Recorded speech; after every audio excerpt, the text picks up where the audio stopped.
vamos a dar, o sea, conferencias, va a ser casos prácticos, que es lo que nos interesa. Tenemos a grandes expertos que luego podremos preguntar y ver lo que ya no solamente lo que hacen ellos, sino también lo que hacéis vosotros para poder tener un cambio de ítems. Rodrigo hablará de raíz, Daniel de reparaciones en jóvenes de mayores de 60 años, con detalle, Raúl de asa de balde y Miguel de roturas radiales. Cuando quieras.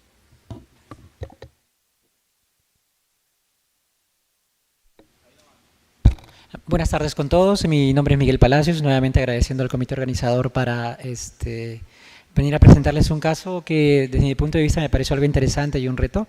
Vamos a discutir adicionalmente algunos conceptos de este tipo de lesiones radiales, pero sobre todo ver el caso clínico, ¿no? Y discutir con los del panel qué les parece también, porque eso es algo importante.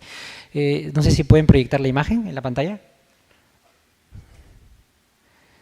Bueno, vamos a presentar un pequeño caso clínico, no cuento con ningún conflicto de intereses. Es un paciente de 28 años con un tiempo de enfermedad al momento de la evaluación de 2 meses. Viene con un dolor en rodilla derecha y tuvo un trauma torsional en la rodilla derecha con hiperextensión y carga axial, refiere él. Niega inestabilidades y comenta que el momento del accidente tuvo un derrame articular importante que lo paró un par de días hasta una semana. Él acude con limitación a la marcha para medianas y grandes distancias. Si él podía hacer su actividad basal sin problemas, pero cuando quería hacer un esfuerzo un poco mayor, tenía dificultades. Él era de dominancia diestra y él es un trabajador administrativo, pero como sus actividades deportivas tenía una pasión por el fútbol, adicionalmente hacía bicicleta y gimnasio como parte de su desarrollo en cuanto a los deportes. Dentro del examen físico encontramos una rodilla fría. En el momento de la evaluación no había derrame articular. El rango articular estaba completamente conservado. Había un dolor en la interlínea articular lateral al final de la flexión profunda y había un signo de McMurray lateral. El cuádriceps estaba levemente hipertrófico y no había signos de inestabilidad aparente. Había algunos signos o unos hallazgos de dolor anterior en rótula, pero su principal comentario al momento de finalizar la consulta fue que yo deseo retomar mi actividad deportiva. Partiendo de este punto, pues, y por los hallazgos encontrados y por el mecanismo de lesión, pues nosotros sospechamos en alguna lesión del menisco. No sabemos posiblemente cuál, por lo cual se le pidió una resonancia magnética, la cual se las presento a continuación.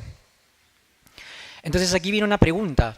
Habíamos hablado de McMurray lateral, entonces por ende ustedes centrarán su atención en el menisco lateral, eso es lógico. Entonces, no sé si de repente si el panel puede ver las imágenes de la resonancia y no sé si alguien de repente podría dar su opinión al respecto.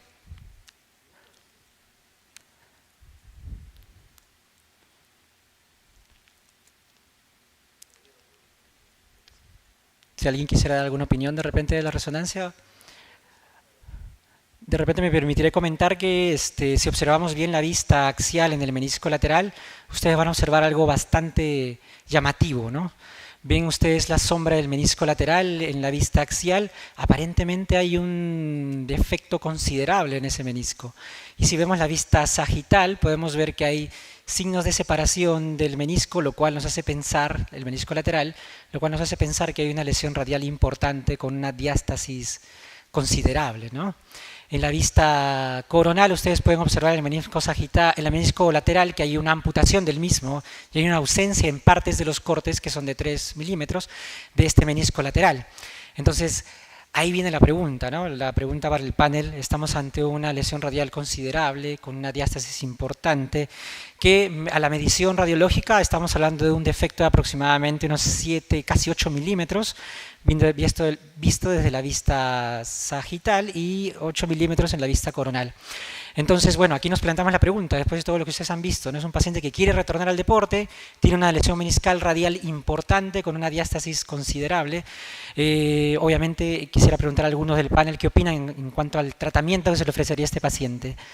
¿Conservador, terapia, cirugía de repente? 28 años, 2 meses de lesión meniscal. ¿Alguna opinión al respecto?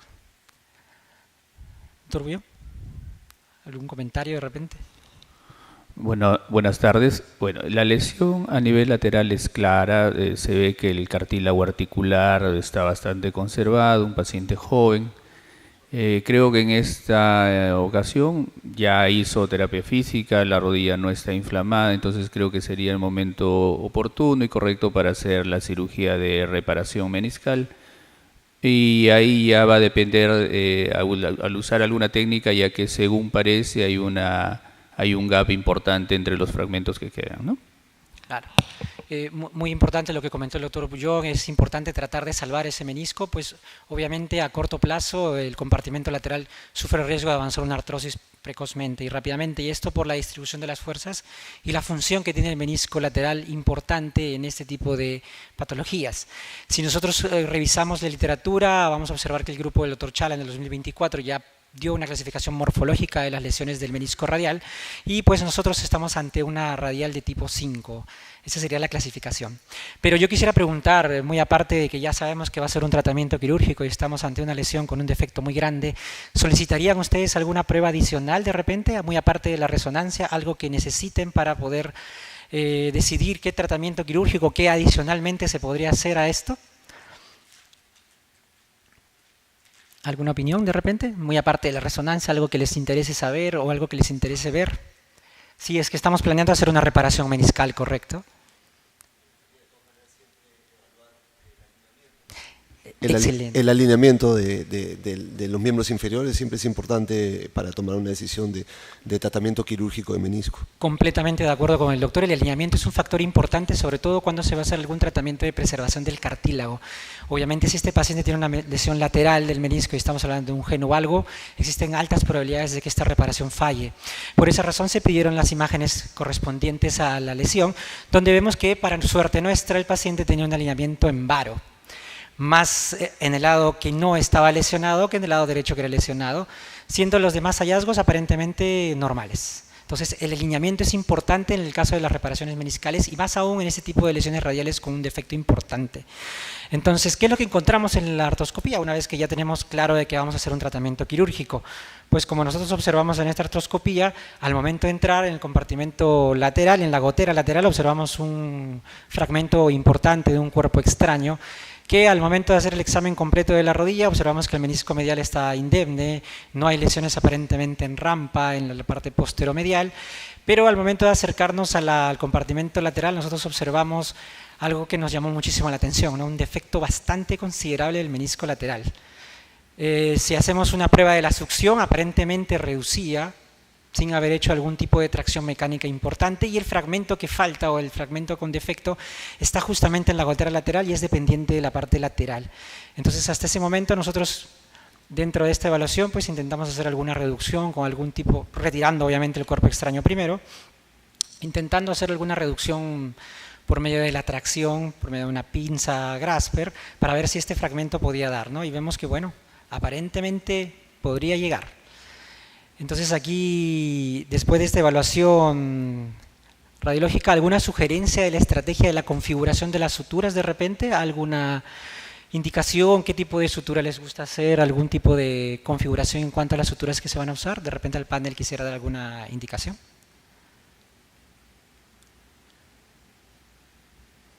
Doctor Nau.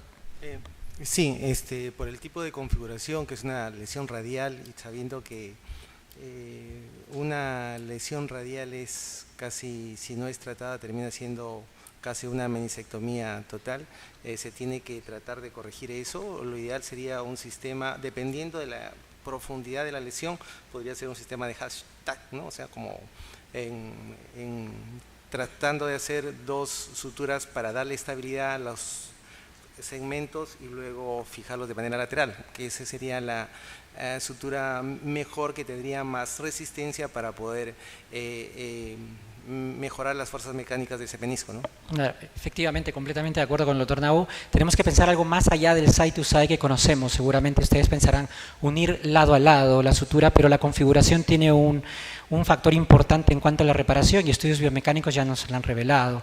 La diferencia significativa que hay sobre todo al ciclaje biomecánico de esta reparación de configuración en tipo hashtag o cross-tag, como ustedes quieran llamarle, en comparación con las suturas side-to-side.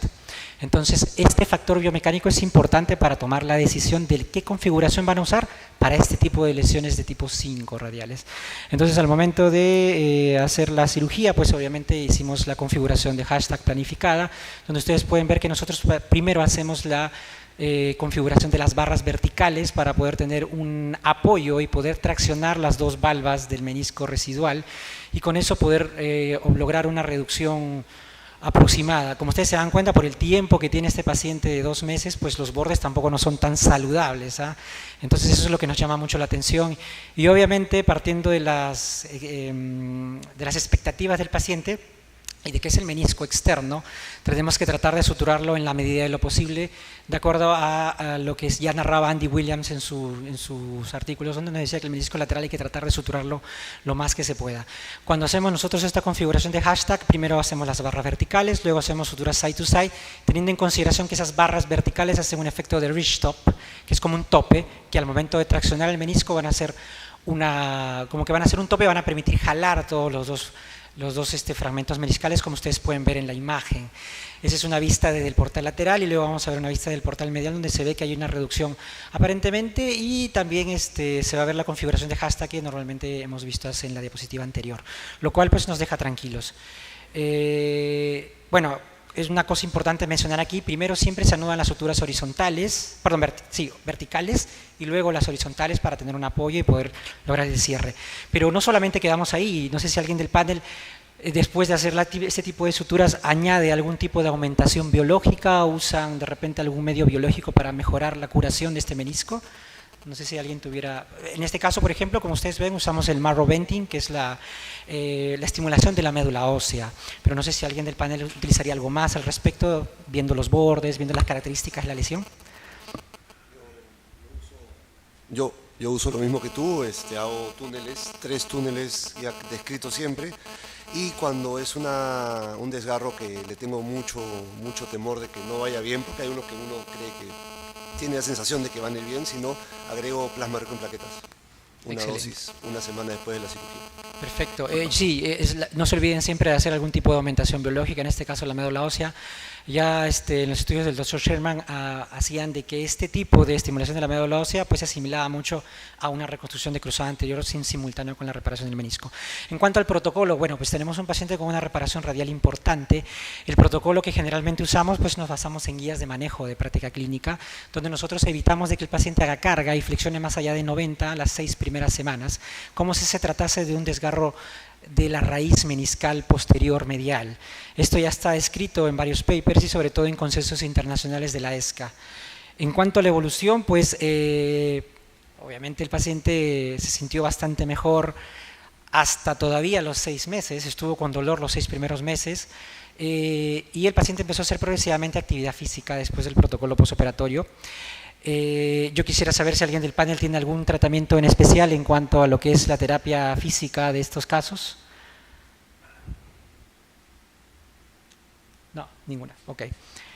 Solamente para ir culminando ya, quisiera enseñarles la evolución de este paciente al 1 año y medio.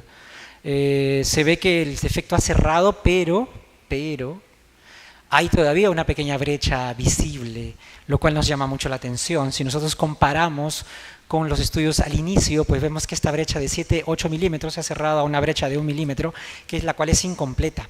¿Qué nos dice la literatura al respecto en cuanto a la toma de decisiones si este menisco ha fallado o ha curado?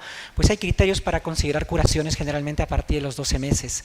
Y una de ellas es la brecha que sea menor a 1.5 milímetros y que haya signos de ramificación de señales entre hipodensas e hiperdensas del menisco lateral. Bueno, este es el paciente haciendo alguna actividad y la tasa de falla de las lesiones radiales no deja de ser tan alta como las demás lesiones del menisco, como en estas series presentadas por este grupo de Taunat y el grupo de Camilo Elito, donde mencionan que las fallas principalmente se van a ver dentro de los 2 primeros años, tanto con una serie de cortes. Y listo, muchísimas gracias, mis disculpas por haberme extendido.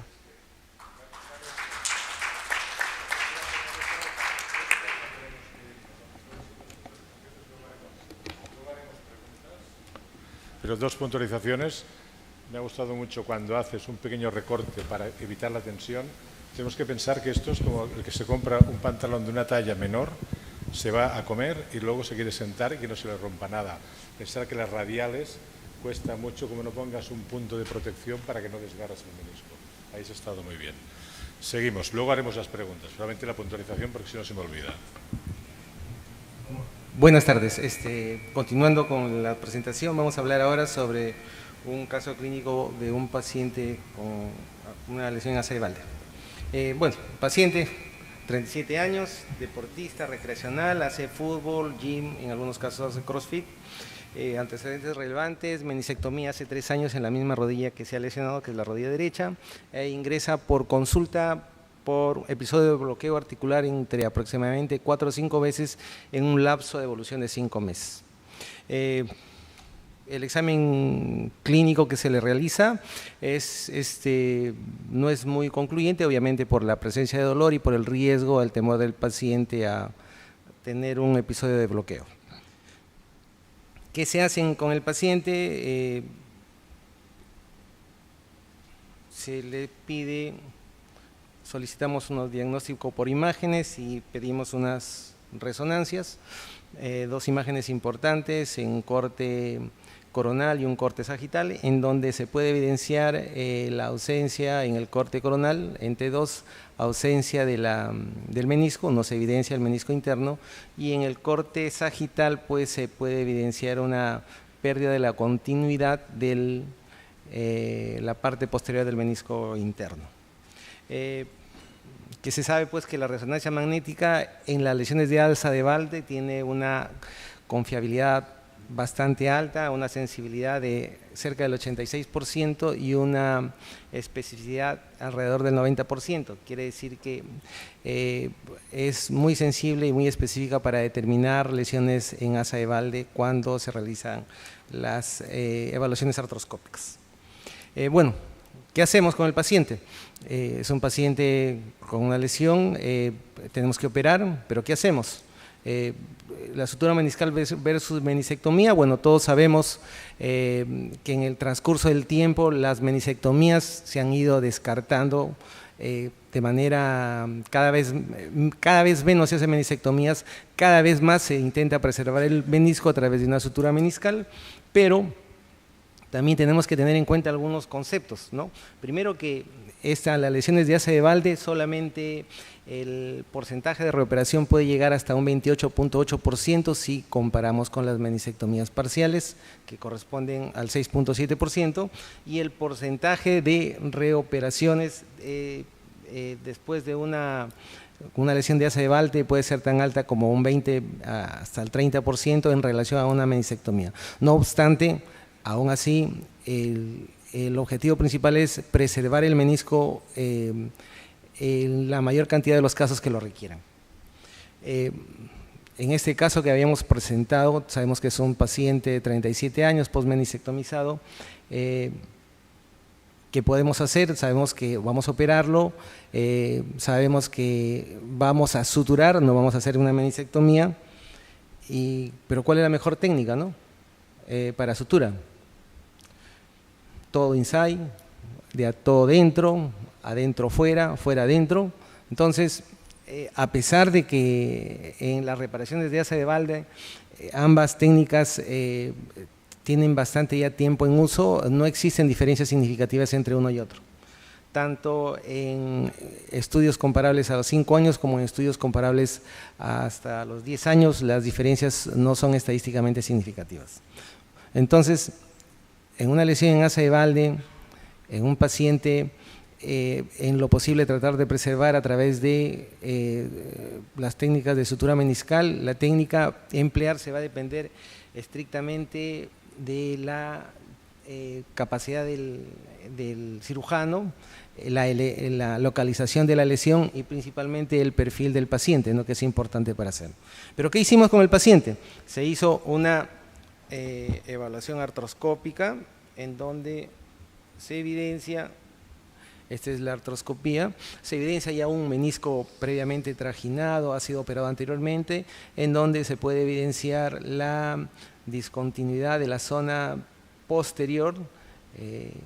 Ahí vemos cómo se puede luxar fácilmente, y nos planteamos pues de todas maneras se tiene que preservar el menisco ya por el hecho de tener signos de artrosis o de desgaste de esa articulación, y se procedió a realizar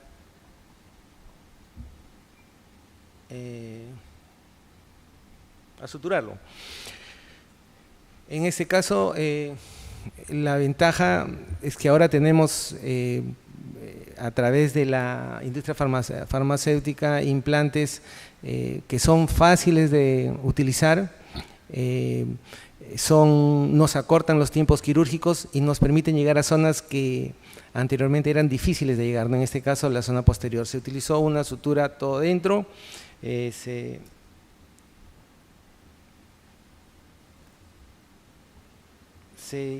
comienzan a hacer los nudos, los cuales son muy sencillos y fáciles de realizarlos, y posteriormente se pueden ver el anudamiento respectivo, y esto es un segundo punto que se pone en el cuerno posterior.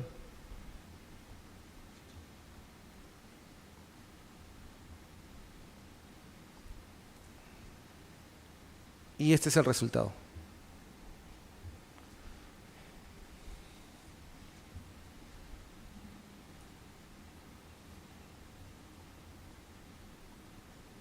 Bueno, ¿qué mejorar o qué deberíamos haber hecho? Viendo desde adelante hacia atrás, ¿no? Se debió haber hecho ablación del lecho meniscal, podría haber sido una muy buena opción, porque se ha demostrado que estas abrasiones o trepanaciones de la zona del menisco pueden mejorar pues el sangrado en esa zona, la presencia de factores de crecimiento, y por tanto podrían asegurar la cicatrización de dicha zona. ¿Qué más se podría haber hecho? Microperforaciones en pared medial, sí, se hace de manera rutinaria en aquellos pacientes en las cuales se hace una sutura meniscal, y más aún si es una sutura de una lesión en asa de Walde. Se ha demostrado sí que estas microperforaciones mejoran el proceso de cicatrización de este tipo de lesiones hasta en un 79.4, y la evidencia es bastante alta sobre esto. Cuando se encuentran lesiones en asa de Walde con lesiones del ligamento cruzado anterior, la utilización o las perforaciones propias de los túneles hacen el ingreso de células que promueven la cicatrización de dichas estructuras. ¿Qué más pudimos haber hecho? Plasma rico en plaquetas, sí, la evidencia sí lo confirma, que a través de ciertos metaanálisis en los cuales ya hay evidencia en la que sí puede disminuir lo que es el dolor, la tasa de falla del tratamiento también se ha disminuido, por tanto podría ser una muy buena opción. Otro estudio ECA en la cual se ve que las tasas de cicatrización cuando se utiliza el plasma rico son mayores que cuando no se utilizan, y los coágulos de fibrina, que en algunos casos yo recuerdo haberlos utilizado y he visto algunos colegas médicos que han utilizado, la evidencia no es muy concluyente, ¿no? Mucho sesgo, hay mucha variabilidad y no hay mucha confiabilidad en este tipo de coágulos. Es un caso que constantemente nos podemos encontrar.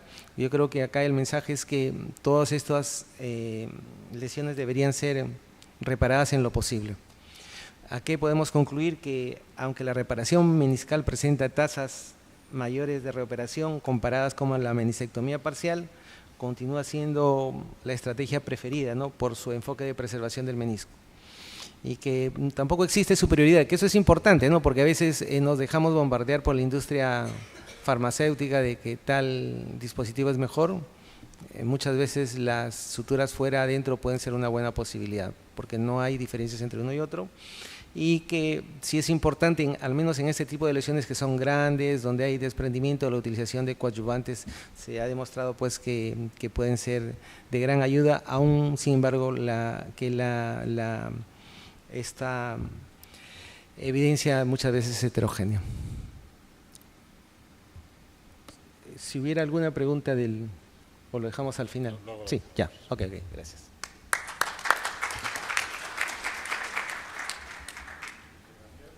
Gracias, porque me has fastidiado todas las preguntas que tenía para hacerte porque las has contestado todas. Fantástico. Rodrigo.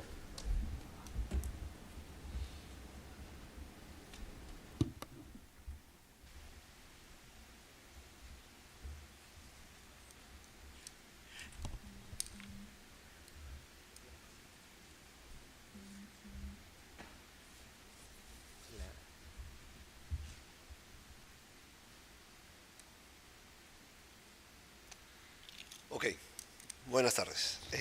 Vamos a conversar un poquito de lesiones de raíz de menisco. Como sabemos, estas lesiones de raíz de menisco son unas lesiones cuya incidencia es muy subestimada y hay que tenerles mucho cuidado y mucho respeto. Okay. Las lesiones de raíz están enfocadas en dos tipos. Lesiones de raíz cuando existe una abulsión de la inserción tibial del menisco y lesiones de raíz cuando tienen una lesión radial a menos de 1 centímetro de dicha inserción. Entonces, cualquiera de estas situaciones ya se considera una lesión de raíz del menisco. Tenemos que tener mucho cuidado porque estas lesiones son un pronóstico, cuando no se diagnostican a tiempo, son de un pronóstico muy malo para la rodilla. Los estudios hablan que es un pronóstico casi tanto como una meniscectomía total, así que hay que tenerles mucho cuidado. Sabemos que la resonancia magnética tiene un valor predictivo negativo importante, pero un bajo valor predictivo positivo. La resonancia magnética siempre va a requerir confirmación artroscópica. No te puedes fiar de la clínica porque la clínica es muy inespecífica. Yo considero que con una buena resonancia magnética bien hecha puede ser suficiente para tomar la decisión de operar una lesión de raíz. También tenemos que considerar lo que ya hemos conversado en presentaciones anteriores, evaluar la alineación de los miembros inferiores para tomar una decisión. Eso es importantísimo. Ok, bueno, como conversé, la biomecánica de la lesión de la raíz es casi como una meniscectomía total. Se pierde mucho la conversión del hub stress o el estrés de carga del cuerpo y el pivot shift, la traslación con un ligamento cruzado intacto es de 2.6 ante un ligamento deficiente de 6.0 y 8.1 aumenta con una lesión de raíz. ¿Okay? Eso es muy importante para tomar en cuenta. La clasificación, yo uso, esta es la que usamos más. Si bien existe otra clasificación, hablan de 3 tipos, me parece un poco insuficiente y está dirigida solo al al menisco lateral. Esta clasificación es para mí muy didáctica y más o menos en cada tipo ya más o menos uno tiene una idea de con qué planificación puede ir a la cirugía, ¿no? Las tipo 1, que son lesiones radiales incompletas, pequeñas, puede ir con la intención de hacer un debridamiento mínimo y si es un poquito más profunda, hacer una reparación todo dentro típica. Con lesiones tipo 2, que son las más comunes, hay que ir ya con la intención de hacer una reparación, ya sea pull-out transtibial, algunos también hacen anclas. Yo creo que cualquiera de esas dos podría ir. Las lesiones tipo 3 ya tienes que ir con la idea no solo de anclar nuevamente la raíz, sino también hacer suturas todo dentro, porque esta se comporta como una asa de balde, como Naú ya la mencionó anteriormente. Las lesiones tipo 4 también se podrían intentar con suturas todo dentro cuando te queda un buen remanente pegado a la raíz, pero cuando no te queda un buen remanente, yo considero que hay que ir de frente a intentar el pull-out tibial, que es lo que hago yo. Y las tipo 5, que son abulsión con fragmento óseo, si es un buen fragmento hay que intentar una reducción abierta y fijación interna. Ok, entonces vamos al caso que les he traído hoy, una mujer de 64 años, y este caso le he traído justamente por un factor importante. Hoy en día, desde hace poco tiempo, para el día de hoy, ya se está comenzando a intentar reparar meniscos de personas adultas, digamos, no tan mayores, en este caso de 64, pero adultas mayores, que hacen mucho deporte y que tienen una buena rodilla, que tienen un grado de artrosis nivel 1 leve, con un buen cartílago, cosas que antes uno decía, no, ya este paciente es muy viejo, voy de frente a la meniscectomía y se acabó. Ahora hay que intentar ver al paciente, que son pacientes más exigentes en cuanto a actividad física, y tratar de darles la mejor opción.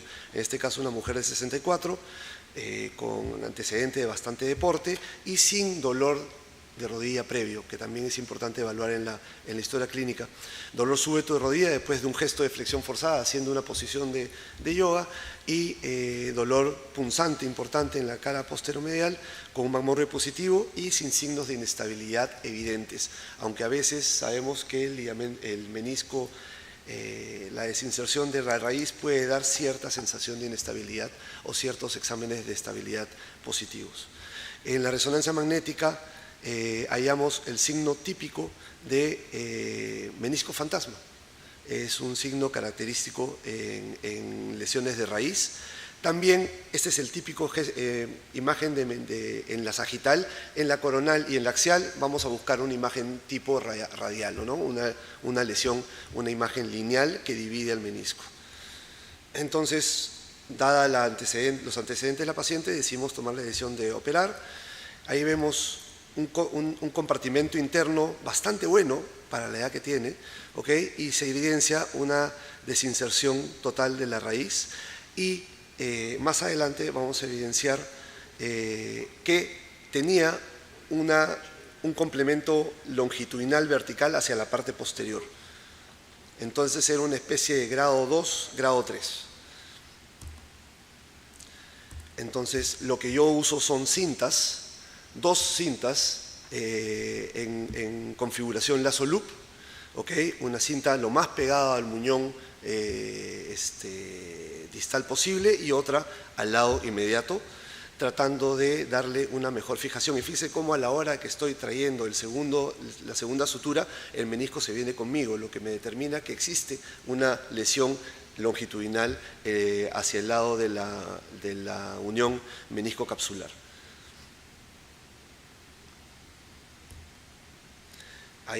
Acá quiero resaltar que normalmente, y lo voy a mencionar en uno de los tips al final, normalmente lo que hago yo es hacer el drill antes de colocar las suturas. En este caso, van a disculparme, lo hicimos al revés, cosas que pueden suceder a veces, pero si tú eres muy cuidadoso en proteger las estructuras con una buena pinza, no deberías tener ningún problema en hacer el drill. ¿Ok? Entonces ahí ubico el drill posterior, con mucho cuidado, limpio un poco el cartílago alrededor, saco el drill y ahí activo la cuña para poder hacer un retrodrill mínimo de unos milímetros para darle un poco más de, a mí me gusta más la técnica inlay para que entre un poco de menisco dentro del orificio. ¿Ok? Y ahí con la pinza retraigo un poco el menisco para evitar daño. Luego, a través del túnel, paso una sutura de transporte, como todos deben hacer, eso ya es muy conocido, y las cintas las paso a través de esa sutura de transporte hacia la parte tibial. En tibia, a veces uso ancla, a veces uso botón. Más suelo usar botón que ancla, me gusta más. Luego, como les mencioné hace unos momentos, esta lesión tenía un poco de componente longitudinal vertical, por lo que le puse una sutura todo dentro extra para darle mayor fijación a mi reparación. Voy con una configuración vertical, yendo bien abajo al menisco y por encima tratando de ir de frente a la cápsula para darle mayor fijación hacia la cápsula al menisco.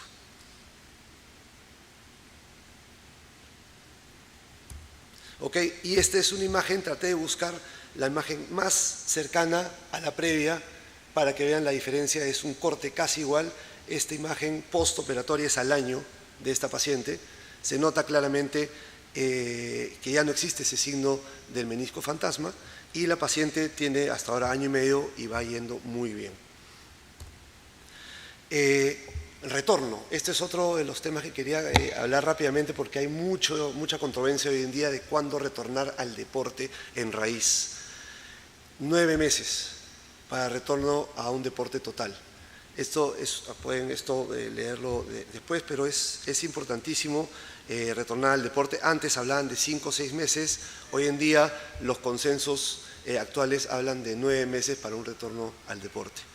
Y otra de los temas importantes que quiero resaltar acá, que yo trato de evitar operar gente con un MC alto, trato de evitar operar gente con artrosis ya moderada severa, porque las posibilidades de falla son altas, y también obviamente mucha malalineación. Y esta parte de la rehabilitación también es importante porque una de las cosas que quiero que lleven a casa es 6 semanas sin pisar y con un rango de movimiento de 0 a 90 grados. Esto también ya es un consenso y es lo que utilizamos hoy en día en los postoperatorios de raíz de menisco. ¿Qué recomiendo? 4 cosas básicas. Perforar el túnel de tibia antes de las suturas, porque corres el riesgo de dañar las suturas si no eres muy cuidadoso, protegiendo siempre el menisco. Pie crust, que mucha gente lo usa cuando no tienes una buena visualización del menisco medial. ¿Okay? Notchplastia, cuando tienes un notch cerrado para poder ver bien, porque se recomienda fijar en cierta flexión el menisco, la raíz de menisco, y colocar siempre la sutura lo más pegado posible al borde para que te dé espacio y no perder sustancia de menisco a la hora de repararlo. Y bueno, como siempre digo, en toda cirugía, el éxito de una cirugía es hacer una cirugía sistematizada y para eso necesitas un equipo con el que siempre trabajar. Nosotros trabajamos en equipo y tengo la suerte de trabajar con un gran equipo. Muchas gracias. Muchas gracias, Rodrigo. Solamente una puntualización, luego hablaremos. El return to play es la falacia más grande que hay, porque tú dile a un jugador de élite que lo vas a dejar 9 meses para que vuelva a jugar. Ha perdido la temporada, ha perdido los ingresos y te va a decir él, su padre y su manager que doctor, muy bien, pero no digamos nada.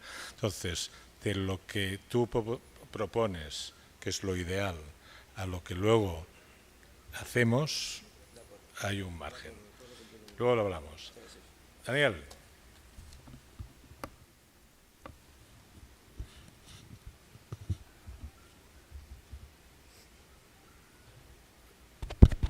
Pero mientras Daniel busca su presentación, ¿cuántas veces os viene un jugador de alto rendimiento solo a la consulta? Nunca viene solo. Hay veces que te viene primero el manager, el padre, la madre o el amigo del padre o de la madre, y luego vendrá el paciente, porque te están diciendo, doctor, dentro de un mes tiene que jugar. No, hombre, es que tiene un genovaro, tenemos que hacer una osteotomía. No. Cuando tenga 35 años, tendrá el dinero suficiente para ponerse una prótesis de platino. O sea que ahora, déjelo tranquilo, vuele del menisco y ya está. Entonces ahí tenemos la lucha moral. ¿Sí? Gracias. Buenas tardes. A ver, vamos a presentar este caso. Es un paciente varón, sin comorbilidades, no fuma, estado basal activo, corre 3 veces por semana, 5 kilómetros, hasta 5 kilómetros en promedio, se presenta con un tiempo de enfermedad de 6 semanas, de forma de inicio brusco, refiere que cuando estaba corriendo, estaba dando la vuelta al pentagonito, empieza a sentir un dolor de manera súbita en la rodilla izquierda que le limita continuar con el deporte.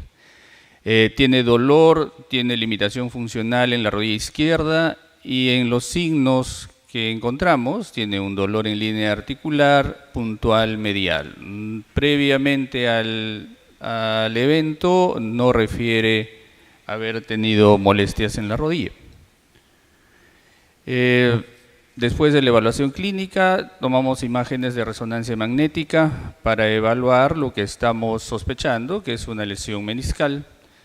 Ahí tenemos vistas laterales y coronales, donde vemos que a nivel del cuerno posterior del menisco medial hay una lesión que no es muy cristiana, que digamos, podría llamarse una lesión compleja.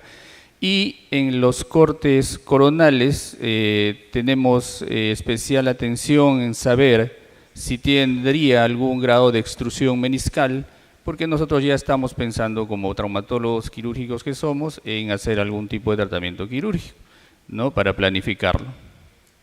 Vemos también la calidad del cartílago articular, porque obviamente ya hemos visto quién es el paciente, para poder pensar en qué es lo que le podemos ofrecer. Después de evaluar las imágenes de resonancia, claramente tiene algunas lesiones condrales aisladas, pero pensamos en opciones de tratamiento. Conservador, le decimos al paciente y él nos responde que ya hizo terapia física y rehabilitación, hizo 7 sesiones y no ha notado mejoría. Claramente la medicación analgésica, antiinflamatoria, le ayuda cuando lo toma, pero no quiere tomar, porque el paciente normalmente no toma medicamentos. Pensamos en que podemos hacerle algo un poco más invasivo, de repente una infiltración con corticoides, uso de ortobiológicos, pero recordamos que la lesión, aparentemente en las imágenes, es una lesión compleja, por lo tanto probablemente no encontremos una buena solución con ello. Y pensamos en un tratamiento quirúrgico, entre ellos la remodelación, llámese la meniscectomía parcial, que podría darnos, como en algunas oportunidades ha sucedido y seguramente nos ha sucedido, riesgo de patología de cartílago y osteonecrosis en el lugar donde se hace la meniscectomía. La otra opción es la reparación, pero claramente no toda reparación evoluciona favorablemente, siempre existe una posibilidad de falla. Pensamos también en artroplastías, ya sea unicomorbilidades o artroplastías totales. ¿Por qué? Porque vemos que la edad del paciente cronológicamente es de 65 años. Entonces, ahí tenemos que empezar a pensar en qué es lo que le podemos ofrecer a un paciente de 65 años que previamente no ha tenido patología, dolor en la rodilla, que súbitamente lo presenta y que quiere continuar con la actividad que normalmente realiza, que es correr al menos 3 veces a la semana, unos 5 kilómetros. En eso empezamos a buscar literatura y aparte también la experiencia que ya vamos manejando todos.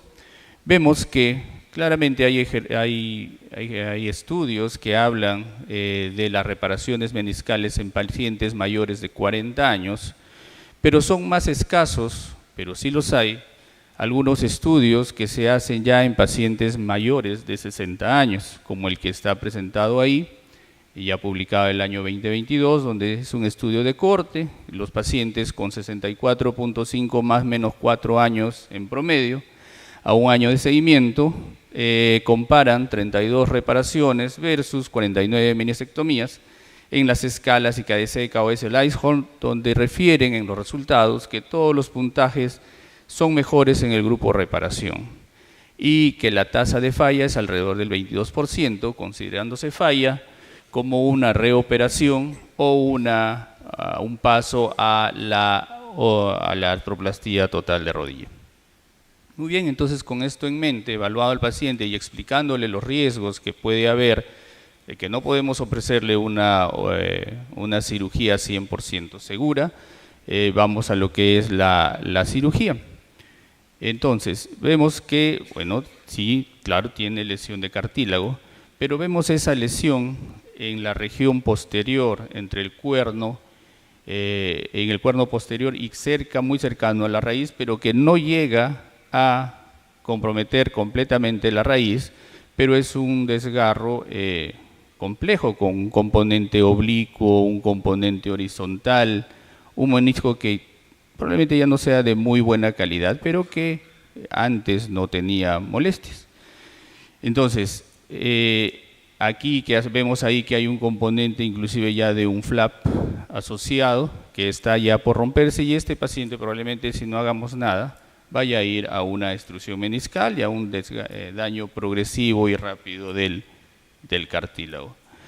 Entonces, lo que se le hizo fue la lesión que pienso que no va a cicatrizar, que está en la zona blanca y que es de tipo flap, una remodelación.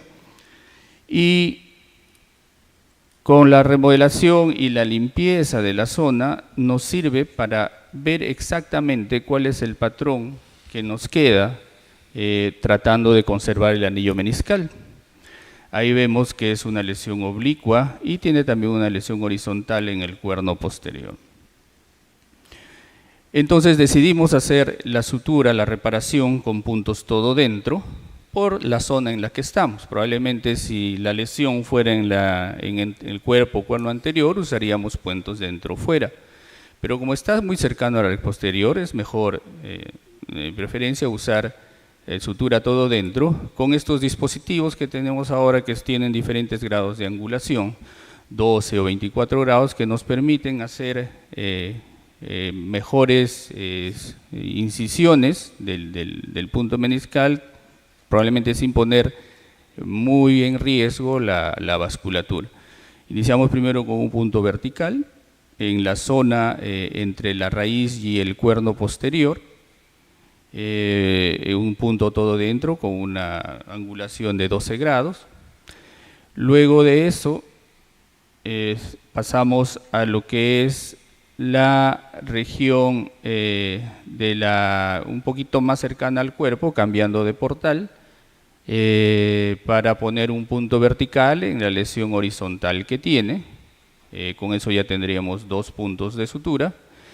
Y luego vamos a colocar, después cuando ya tenemos los 2 puntos principales, vamos a colocar un tercer punto nuevamente en la zona esa de la ruptura oblicua hacia tejido que se podría considerar sano, es en la región más proximal al fémur, una sutura más o menos oblicua.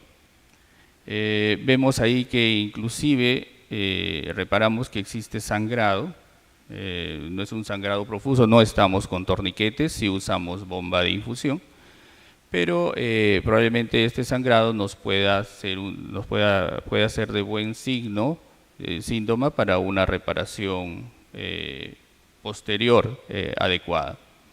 Una vez que hemos puesto ya los 3 puntos de sutura, vemos que nuestra reparación, obviamente ahí estamos traccionando, viendo que está estable, y acá cuando pasamos este punto siempre nos ayudamos del palpador para tratar de no darle no estirar tanto la sutura y que no se vaya a desprender la región capsular, y vemos cómo se recupera la estabilidad en la parte posterior. Al final tenemos una construcción de este tipo, con lo cual quedamos conformes, hacemos el cierre y colocamos de todas maneras en algunos pacientes, y cada vez con mayor frecuencia, ortobiológico, ¿no? En este caso el plasma rico en plaquetas, como bien lo han dicho ya en anteriores charlas, con una buena evidencia para ayudar en la reparación. Para concluir, podríamos decir que todavía es controversial la reparación meniscal en pacientes mayores de 60 años, sin embargo va a existir evidencia de mejoría en la función en pacientes seleccionados. Cada vez se están publicando estudios aislados que indican que las fallas no dependen de la edad cronológica, sino del tipo de lesión, y que el riesgo de terminar en un reemplazo articular está más asociado a la menisectomía que a la reparación meniscal. Eso era lo que quería compartir. Muchas gracias. ¿Hay alguna pregunta en la sala?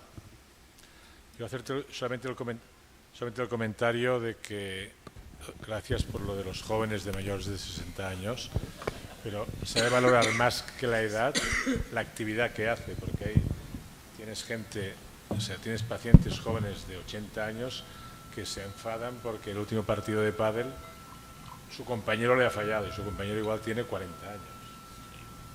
Perdona. Doctor, primero felicitar a todos los ponentes, muy buenas presentaciones. A mi concepto, la sutura meniscal, como la reparación de las raíces, no es un efecto de un procedimiento mecánico o una técnica quirúrgica, sino es un procedimiento dinámico. La pregunta es cómo hacen el seguimiento, cómo hacen la evaluación del Hop stress, de la evaluación de cómo funciona esa sutura y mantiene la tensión circular que debe haber el menisco y cada cuánto tiempo. ¿Cuál es el protocolo que manejan? Gracias.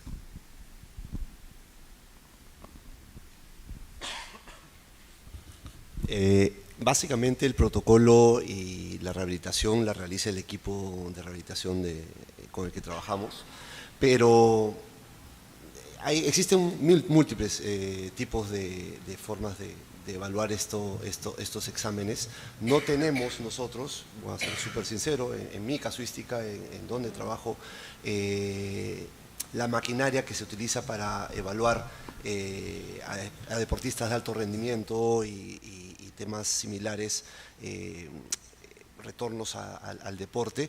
Yo me guío más en la clínica y en la capacidad del paciente de retornar al deporte que hacía antes de la lesión. En este caso, en el caso que he presentado, voy a ser puntual en el caso que he presentado, es una paciente que hacía yoga y pilates de forma moderada y regular, no un yoga suave ni un pilates suave, hacía pilates reformer y tal. Entonces, al año y medio está haciendo nuevamente su deporte y sus actividades sin dolor. Eso me deja a mí tranquilo. Definitivamente yo necesito hacer más estudios para poder estar a ciencia cierta, ese menisco se extruyó o no se extruyó, está haciendo la función que queremos el menisco o no. Te soy sincero, no lo puedo saber exactamente, pero me guío más por la clínica y veremos.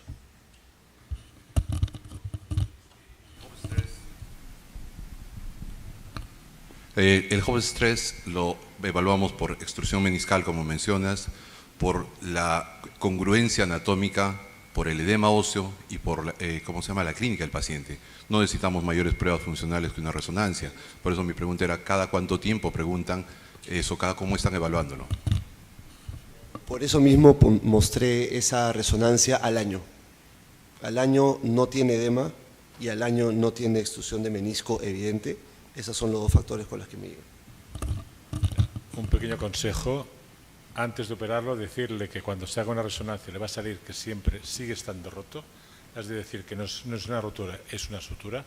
No le hagáis una resonancia después porque será el fracaso. Y a un paciente que funciona bien, no le preguntes cómo está. Está bien. Si tú le preguntas a un enfermo, ¿cómo estás? ¿Cómo voy a estar mal? Mal, porque está enfermo. Si vuelve al deporte y no tiene problemas, no provoques. Déjalo. Doctor, pero ahí sí le tengo una controversia. Cuando las fallas de las reparaciones de raíces se presentan después de los 2 a 3 años, en la cual la extrusión meniscal va a ir progresando más de 2 milímetros por año. Entonces, el seguimiento sí debemos hacerlo. Entonces, mi pregunta es, cuando tú tienes una ruptura de menisco, que ves un paciente con una extrusión meniscal clarísima, no lo operes ya, porque ya está extruido. Al contrario, la reparación tiene que restituirlo o disminuir el tamaño de la extrusión. La extrusión la restituyes tú con una sutura. Con la tracción usted disminuye el stress hop y va a generar que esa disminuya esa extrusión, no la va a reparar. Yo creo que esto sería un tema de debate muy interesante y luego llegaríamos al acuerdo de que nos vamos a tomar algo porque no estaríamos de acuerdo. Los estudios actuales hablan de una buena evolución clínica y una mala evolución radiológica en pacientes que se están sintiendo bien. Pacientes, estudios a 3, 4 años hablan de menisco extruido, pero el paciente sin dolor. Eso lo puedes leer. Entonces, ¿hasta qué punto la extrusión te va a determinar una falla o no de lo que hiciste? Es un poco relativo. Lo importante, yo estoy de acuerdo con él porque tenemos compañeros que se van a encargar de maltratarte todo lo que puedan y van a pedirte, le van a pedir una prueba para decirle, mira, esto está evolucionando mal. Entonces el paciente, si tiene un dedo de frente, dirá, evoluciona mal, pero yo sigo a mi nivel de deporte y estoy bien. Pero es un tema muy interesante. Esto en el capítulo de artroscopia podríamos tratarlo. Perdona. Tenía una consulta, doctor. ¿En qué momento una pérdida de cuerpo, o sea, el caso fue 7 milímetros, pero qué pérdida de cuerpo ya sería para pensar que hacer ese constructo en hashes no va a ser suficiente porque va a fallar? ¿Y en qué momento eso podría ir a un trasplante meniscal, o tal vez en Europa tienen más experiencia con scaffolds? Bueno, si me permites de repente... Si me permites de repente agregar algo a lo que comentaste, sí, efectivamente, hay un punto de corte para más o menos ir pensando no solamente en aumentar algo, porque obviamente también se podría aumentar en ese defecto, pero el punto de corte en la clasificación de Chala es 3 milímetros. Si tú tienes más allá un espacio, una diástasis de 3 milímetros, tú deberías ir pensando en hacer algo más que solo la sutura. Generalmente lo que se recomienda es liberar los bordes a nivel capsular, de la unión menisco-capsular, para poder tener mayor probabilidad de movimiento. Pero como has visto en este caso que presenté, que es algo que me llamó muchísimo la atención, que es un defecto bastante grande, más allá de los 3 milímetros, pues puedo reducir fácilmente. Una cifra exacta donde te diga, oye, ¿sabes que no se puede? Es muy difícil dártela. No existe un estudio, si mal no recuerdo, como tal. Pero, lastimosamente, la única forma de saberlo es mirándolo directamente. ¿Existen formas de aumentarlo? Sí, a veces existen formas de aumentarlo con cuádriceps, con los mismos isquiotibiales. Pero lastimosamente eso funciona de manera temporal y disminuye el dolor, es cierto, pero no mejora la parte mecánica. Como bien conversaron hace un momento, la raíz meniscal, pues te puede proteger un par de años, pero mecánicamente tú sabes que eso a la larga va a fallar, porque el juego de estrés no depende de una aumentación, depende de que esté completo todo el mecanismo del anillo de contención. Ese es el problema con las lesiones de ese tipo. Muchas gracias a todos los panelistas. Estamos en tiempo y sigue la siguiente mesa. Gracias.